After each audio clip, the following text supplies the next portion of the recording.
Hey good morning everyone and welcome to G education. आपके अपने YouTube channel में आपका स्वागत है। देखिए, पिछले वीडियो सेशन में हम लोग जो चल रहे थे वो बेसिक कॉन्सेप्ट था पैसिव वॉइस का। ठीक है, आज हम लोग इस वीडियो सेशन में ना वॉइस का जो एडवांस कॉन्सेप्ट है जो कि कॉम्पिटिटिव लेवल का है वो आज हम लोग लेकर के चलेंगे। और कॉम्पिटिटिव लेवल का ही नहीं, मतलब कि अगर हम 12th की भी बात कर लें तो वो कुछ कुछ ट्विस्टेड क्वेश्चन जो होते हैं वो रहते हैं एग्जाम्स में, है ना। तो वो ट्विस्टेड क्वेश्चन को आज हम लोग लेकर के चलेंगे, उसके पैटर्न को समझेंगे।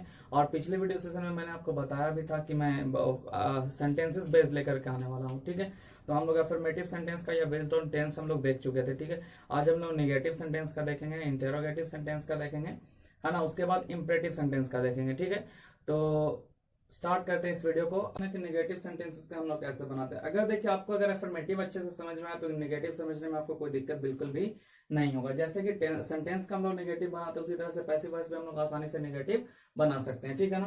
तो यहाँ पे फर्स्ट एग्जांपल है, इसका हम लोग चेंज कर रहे हैं पैसिव वॉइस में। ठीक है ना, सारे का हम लोग पैसिव वॉइस ही में ही चेंज करने वाले हैं और 3 एग्जाम्पल से हम लोग समझ लेंगे। ठीक है, और इसके बाद अगर आप प्रैक्टिस करेंगे तो आपका एक भी नेगेटिव का क्वेश्चन नहीं छूटेगा। तो देख लेते हैं। सबसे पहले काम वही करना, हमको सब्जेक्ट और ऑब्जेक्ट पहले ढूंढ लेना है। तो मेरा सब्जेक्ट हो गया ये, subject means the doer of action. बार बार मैं ये समझा रहा हूँ, पहले वीडियो सेशन मैंने इसको समझाया था। और रिसीवर ऑफ द एक्शन, जो एक्शन को रिसीव करता है वो ऑब्जेक्ट होता है ना। तो मेरा सब्जेक्ट पता चल गया और ऑब्जेक्ट भी हमको पता चल गया कि कौन है। तो पता ही आपको, पैसिव वॉइस बनाने के लिए ऑब्जेक्ट को सब्जेक्ट की जगह लाते हैं, सब्जेक्ट को ऑब्जेक्ट की जगह लाते हैं। तो मी यहाँ पे ऑब्जेक्टिव केस में है, अगर इसको सब्जेक्टिव केस में लाएंगे तो क्या बन जाएगा, आई बन जाएगा, है ना। अब ये पास्ट है, सिंपल पास्ट का। सिंपल पास्ट में क्या होता है पैसिव वॉइस का स्ट्रक्चर, सब्जेक्ट प्लस वाज वर, यही होता है। तो आई के साथ क्या यूज करेंगे, वॉज का यूज करेंगे, सिमिलर है ये। तो आई वॉज और नोट जहां है वहीं पे आपको नोट छोड़ देना है ना। हेल्पिंग वर्ब पे जस्ट वर्ब नोट लगा, नोट आपको रहने देना है। I was not. अब वर्ब का थर्ड फॉर्म का यूज करता है ना, तो वर्ब का थर्ड फॉर्म का यूज करेंगे, हेल्प्ड कर देंगे। आई वॉज नॉट हेल्प्ड, उसके बाद बाय का यूज करते हैं और सी का ऑब्जेक्टिव केस क्या हो जाएगा, हर हो जाएगा। तो यहाँ पे हर लगा देंगे। ठीक है, आगे बढ़ते हैं। तो ये एग्जांपल आपको क्लियर है ना, है ना। आगे बढ़ते हैं इसमें। चलिए नेक्स्ट है, he is not going to school. अब ये किस टेंस का है भैया मेरे, तो ये है कौन से टेंस का है, ये प्रेजेंट कॉन्टिन्यूअस टेंस। तो सेम वही काम करना, हमको सब्जेक्ट ढूंढ लेना है और ऑब्जेक्ट ढूंढ लेना, उसके बाद जैसे बनाते थे हम लोग वैसे कर देना। ठीक है ना। तो school is not being gone by, he का ऑब्जेक्टिव केस हिम हो जाएगा। ठीक है ना। School is not being gone by him.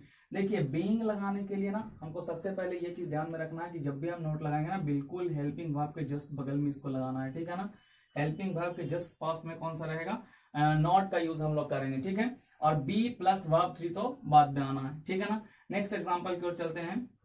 Ram will not have done this work, है ना। तो सेम इसमें करना है, ये सब्जेक्ट हो गया, ये मेरा ऑब्जेक्ट हो गया। तो जब सब्जेक्ट और ऑब्जेक्ट हमको पता है, फिर हमको केवल चेंज ही तो करना है ना। चलिए चेंज करते हैं। तो ये पूरा सब्जेक्ट हो जाएगा यहां से, है ना। दिस वर्क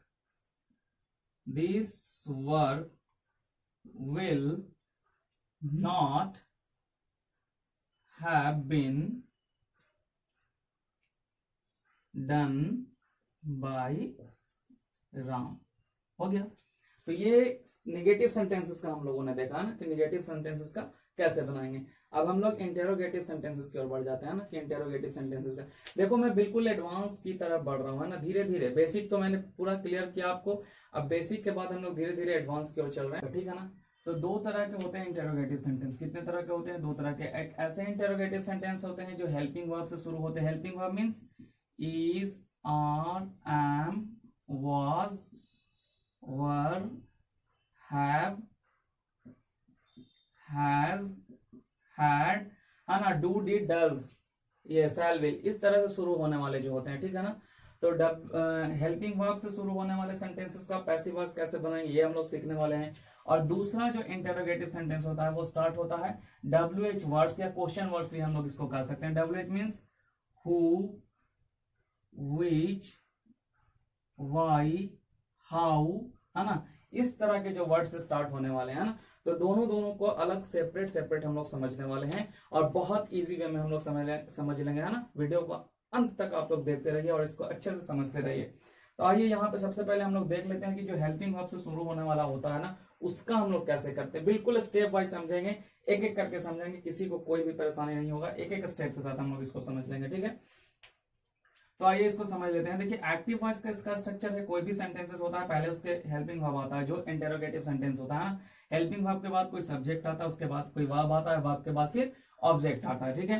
तो इसका पैसिव वॉइस हम लोग कैसे करेंगे, हेल्पिंग वर्ब करेंगे, फिर आपको पता ही है ऑब्जेक्ट को कहाँ पे ले आना है, सब्जेक्ट की जगह पे ले आना है ना। ऑब्जेक्ट को बिल्कुल सब्जेक्ट की जगह पे ले आएंगे और सब्जेक्ट को कहाँ ले जाएंगे, ऑब्जेक्ट की जगह ले जाएंगे, ठीक है ना।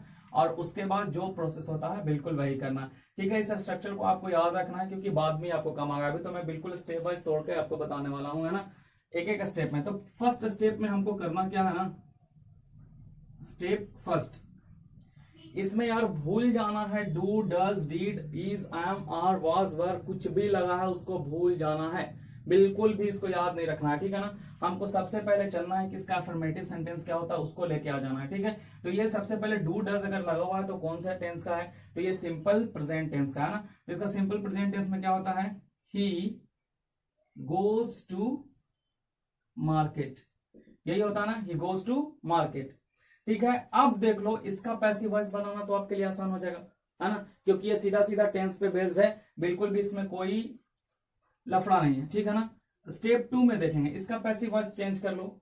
पैसिव वॉइस कैसे चेंज करेंगे, ये ऑब्जेक्ट है और ये सब्जेक्ट है, तो ऑब्जेक्ट को सब्जेक्ट की जगह, सब्जेक्ट को कहां ले जाएंगे, ऑब्जेक्ट की जगह। तो मार्केट आ जाएगा पहले, मार्केट। अब इसमें ना प्रेजेंट, सिंपल प्रेजेंट में किस चीज का यूज करते हैं, इज, आर, एम का यूज करते हैं ना। तो मार्केट चूंकि सिंगुलर है तो मार्केट इज, और इज के बाद क्या होता है, वर्ब का थर्ड फॉर्म यूज होता है ना, तो गोन हो जाएगा। और उसके बाद बाय का यूज करते हैं और ही का ऑब्जेक्टिव केस क्या हो जाएगा, हिम हो जाएगा, ठीक है। अब स्टेप थर्ड में क्या करना है कि जो डज था, ठीक है, तो डज को तो हम लोग भुला चुके हैं। अब इसका बनाना था क्या, इंटेरोगेटिव बनाना। तो इंटेरोगेटिव बनाने के लिए क्या करते हैं, छोटा सा एक काम करना होता है इंटेरोगेटिव बनाने के लिए, है ना। और वो छोटा सा काम कौन सा है कि इज जो है ना, हेल्पिंग वर्ब जो है उसको उठा करके हम लोग ना यहाँ आगे रख देते हैं, आगे प्लेस कर देते हैं, ठीक है ना। तो हम लोग वही छोटा सा काम यहाँ करेंगे और बिल्कुल इसका पैसिव वॉइस हमारा क्या बनेगा, रेडी मिल जाएगा हमको, ठीक है। तो इसको क्या करेंगे, इज को उठाएंगे और इज को यहां रख देंगे, तो क्या बन जाएगा, is market gone by him, है ना, is market gone by him. तो ये बन गया इसका पैसिव वॉइस, है ना, क्लियर पैसिव वॉइस मेरा आ गया थर्ड स्टेप में, है ना। बिल्कुल डज को भूल जाना था क्योंकि डज से टेंशन होता है, आप डज को कैसे करें, कैसे चेंज करें, है ना। तो हमारा हेल्पिंग वर्ब तो यहाँ मिल ही गया, है ना, और जैसे ही ये मिल गया इसका फिर हम लोग सेंटेंस का इंटेरोगेटिव बना दिए। तो ये स्टेप वाइज आपको बहुत इजी तरीके से समझ में आ गया होगा, है ना। अब दूसरा एग्जांपल लेते हैं, मेरे पास एग्जांपल है, अगला एग्जांपल आ गया है मेरे पास, है ना। अब इसको हम लोग कैसे समझ लेंगे, अब डायरेक्ट हम लोग इसका यूज करने वाले हैं ना। इस बॉक्स में जो रूल पड़ा हुआ है आराम से बहुत देर ये बैठ चुका है ना, अब इसको लेकर के हम लोग बनाने वाले हैं, ठीक है। तो हेल्पिंग वर्ब को तो हमको हेल्पिंग वर्ब छोड़ ही देना है, ठीक है ना।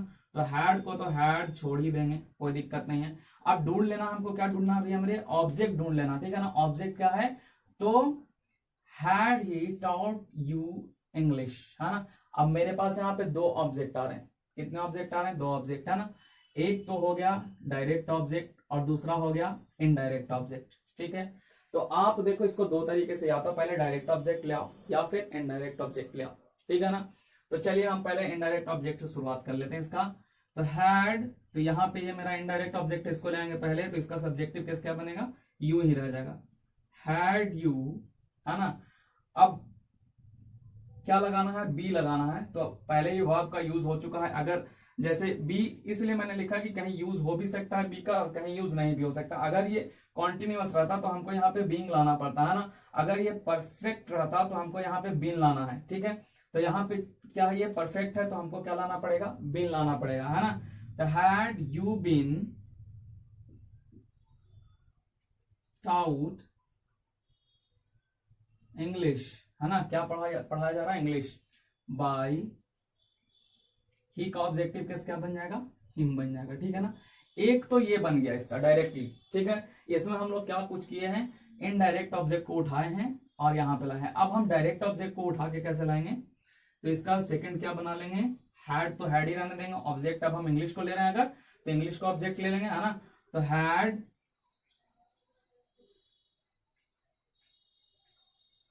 इंग्लिश बिन, है ना, has English been taught you by him, ये कर देंगे इसको, ठीक है ना। तो ये दो तरीके से हम क्या कर सकते हैं, इसका पैसिव वॉइस बना सकते हैं। लेकिन जनरली आपको इसको ध्यान में रखना है, इसको ध्यान में बिल्कुल उतना ज्यादा नहीं रखना, मतलब रखना है लेकिन उतना ज्यादा इसको ध्यान में नहीं रखना है, ठीक है ना। तो ये डायरेक्ट ऑब्जेक्ट और इनडायरेक्ट ऑब्जेक्ट का हम लोगों ने इसको समझ लिया, ठीक है ना। तो उम्मीद है कि आपको इंटेरोगेटिव समझ में अच्छा से आ गया होगा, इंटेरोगेटिव सेंटेंस से बेस्ड जो वॉइसेस है वो आपको अच्छे से समझ में आ गया होगा, ठीक है। तो अब हम नेक्स्ट चलने वाले हैं, नेक्स्ट हम लोग किस में चलने वाले हैं, ऐसे इंटेरोगेटिव सेंटेंस में जो WH से स्टार्ट होने वाले हैं, है ना। चलो हमारे पास इंटेरोगेटिव सेंटेंस का स्ट्रक्चर भी आ गया, है ना, और इसका एक एग्जांपल भी आ गया, तो इसको हम लोग समझ लेते हैं, ठीक है। इसमें भी करना कुछ भी नहीं है, बिल्कुल भी नहीं है। ऑब्जेक्ट को यहाँ पे सब्जेक्ट बना देना है और सब्जेक्ट को ऑब्जेक्ट बना देना है, ठीक है। चलिए स्टेप बाय स्टेप इसको हम लोग समझ लेते हैं, ठीक है ना। स्टेप फर्स्ट में क्या करना था कि हमको तो ये बिल्कुल भूल जाना है, वाई, व्हाट, हाउ, जो भी आएगा ना उसको बिल्कुल पहले भूल जाओ आप, ठीक है। भूलने के बाद क्या करना है कि इसको अफर्मेटिव सेंटेंस में पहले कन्वर्ट कर लो। तो ही विल कॉल मी, ये हो जाएगा ही विल कॉल मी। अब स्टेप सेकंड में क्या करना था कि इसका पैसिव वॉइस कर लो, है ना। तो ऑब्जेक्ट को सब्जेक्ट बना लो, सब्जेक्ट को ऑब्जेक्ट बना लो। तो मी है ऑब्जेक्ट में, तो इसका सब्जेक्टिव केस क्या हो जाएगा, आई, है ना। सब्जेक्टिव केस क्या हो जाएगा इसका, आई हो जाएगा। और आई के साथ क्या लगेगा, तो विल का तो यूज होगा नहीं, आई के साथ क्या होगा, सेल का यूज होगा, है ना। तो आई सेल, उसके बाद किसका यूज कर लेते हैं, बी का यूज कर लेते हैं, है ना। I shall be called by him, I shall be called by him. Step third में आपको क्या करना है ना कि इसका इंटेरोगेटिव कर देना है, ठीक है ना। स्टेप थर्ड में क्या करना है, इसका इंटेरोगेटिव करने के लिए कुछ भी करना ही, छोटा सा स्टेप है, वो क्या है कि हेल्पिंग वर्ब को उठाएंगे और आगे रख देंगे, ठीक है। तो शैल I be called by him, है ना, शैल I be called by him. अब स्टेप फोर्थ, इसमें एक स्टेप हम लोग ज्यादा जा रहे हैं, ठीक है। वो इसलिए जा रहे हैं क्योंकि अब हमको वाई जोड़ना है यहाँ पे, ठीक है ना। तो वाई को क्या कर देंगे, इसके आगे ला के रख देंगे, तो क्या बन जाएगा, why shall I be called by him, ठीक है ना। तो देखिए 3 स्टेप को आप अब छोड़ दीजिए, ये आपके मन का स्टेप था, है ना। अब यहां से इसको देखते हैं डायरेक्टली पैसिव वॉइस इसका क्या हो गया, बन गया, ठीक है ना। तो अब हम लोग इस स्टेप को नहीं करेंगे, विदाउट स्टेप हम लोग डायरेक्टली करने वाले हैं इसका पैसिव वॉइस, जो दूसरे एग्जांपल से हम लोग समझ लेते हैं, ठीक है ना। तो अगले एग्जांपल की ओर बढ़ जाओ, तो एग्जांपल भी आ चुका है, अब इसको देख करके हम लोग समझ लेते हैं, ठीक है ना। अब इसमें हम लोग डायरेक्ट चलेंगे, ये जो बॉक्स में बैठा हुआ है रूल, इसको लेकर हम लोग चलेंगे, ठीक है। तो एक्टिव वॉइस तो हमको पता है, चलिए एक्टिव वॉइस में ये दिया हुआ है, इसको हमको चेंज करना है, किसमें, पैसिव वॉइस में चेंज करना है। पैसिव वॉइस के रूल को लगाएंगे, तो WH वर्ड्स आ रहा है, WH वर्ड्स यहाँ पे ये है व्हाट, तो व्हाट लिख देंगे। उसके बाद हेल्पिंग वर्ब है, तो हेल्पिंग वर्ब हो जाएगा। देखिए व्हाट आर यू डूइंग, तो आर किसके लिए आ रहा है, यू के लिए आ रहा है ना। आर जो हेल्पिंग वर्ब है यू के लिए आ रहा है, ठीक है। अब व्हाट के लिए क्या आएगा, तुम क्या कर रहे हो, तो वो कोई सिंगुलर काम कर रहा होगा, है ना। तो इसके लिए किसका यूज करेंगे, इज का यूज करेंगे, व्हाट इज, है ना। अब डूइंग है, तो डूइंग का क्या होगा, यहाँ पे ऑब्जेक्ट को लाना है, ठीक है। तो ऑब्जेक्ट तो मेरा व्हाट हो गया, क्या कर रहा है ये हमको पता नहीं, इसमें कुछ है नहीं, ठीक है ना। तो ऑब्जेक्ट को छोड़ देंगे। तो बी के लिए क्या आ जाएगा, यहाँ पे वर्ब 4 है तो बीइंग आ जाएगा, व्हाट इज बीइंग, है ना। और उसके बाद डन, उसके बाद बाय, उसके बाद यू, सब्जेक्ट तो था ना मेरा, सब्जेक्ट को ऑब्जेक्ट करेंगे, है ना, क्वेश्चन मार्क दे देंगे। तो ये क्लियर हो गया होगा आपको, है ना, बिल्कुल क्लियर हो गया। थोड़ा सा इसमें एक चीज और समझने वाली बात है ना कि अगर WH वर्ड जो आ रहा है वो सब्जेक्ट के रूप में आ जा रहा है, ठीक है ना। तो सब्जेक्ट के रूप वाला WH वर्ड का हम लोग कैसे करेंगे, इसको भी एक छोटे से स्टेप से समझ लेते हैं, ठीक है ना। जैसे अगर यहां पे मैं एग्जांपल दूं, who teaches you English, who teaches you English, ठीक है ना। तो इसका क्या बनेगा, ठीक है ना। तो ये जो हम लोग लास्ट में बाय लगा रहे हैं ना, क्योंकि ये सब्जेक्ट के बारे में पूछ रहा है तो WH वर्ड तो पहले आना ही आना है ना। तो इसको जब हम लोग पैसिव वॉइस बनाएंगे तो कैसे बनाएंगे, ये तो एक्टिव वॉइस में है ना। और हु कैसे यूज हो रहा है, एज ए सब्जेक्ट यूज हो रहा है ना, एज ए सब्जेक्ट यूज हो रहा है, सब्जेक्ट के रूप में आ रहा। हु टीचेज यू इंग्लिश, है ना, कौन आपको इंग्लिश पढ़ाता है। इट मीन्स दैट कि we are talking about the subject who is teaching you English, है ना। तो अब हम लोग क्या करेंगे बताइए, हु जो भी पढ़ाएंगे वो सब्जेक्ट हो जाएंगे ना। तो ये पहले लगा देंगे क्योंकि सब्जेक्ट को तो अब ऑब्जेक्ट हमको बनाना है, तो यहाँ पे पहले ही हम बाय हुम लगा देंगे, ठीक है ना, बाय हुम।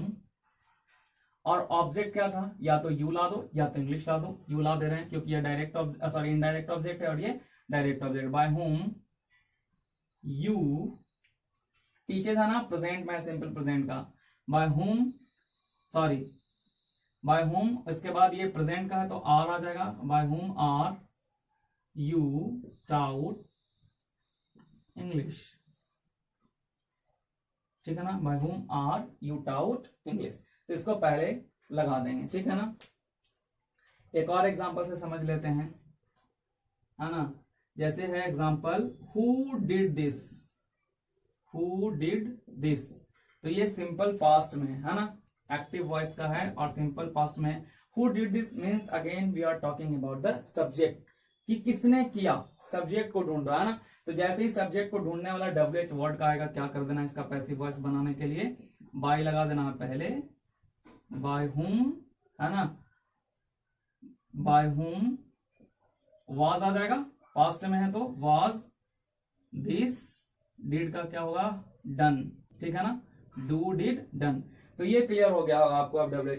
देखो अगर आपको ये क्लियर हुआ है तो आप घर पे बैठ के एक बार प्रैक्टिस कर लो, है ना। अगर आप प्रैक्टिस करोगे आपको अच्छे से समझ में आ जाएगा, ठीक है। और मैं इसका लाइव प्रैक्टिस सेशन भी करवा दूंगा एक बार, और नेक्स्ट वीडियो सेशन में मैं आपके लिए लेकर के आऊंगा इंपरेटिव सेंटेंस का, ठीक है ना। अच्छा लगता है तो एक बार वीडियो को लाइक कर दीजिए, शेयर कर दीजिए और चैनल को सब्सक्राइब करना बिल्कुल मत भूलिए। चैनल को सब्सक्राइब कीजिएगा तो आपके तक मेरा नोटिफिकेशन पहले पहुंच जाएगा, है ना। तो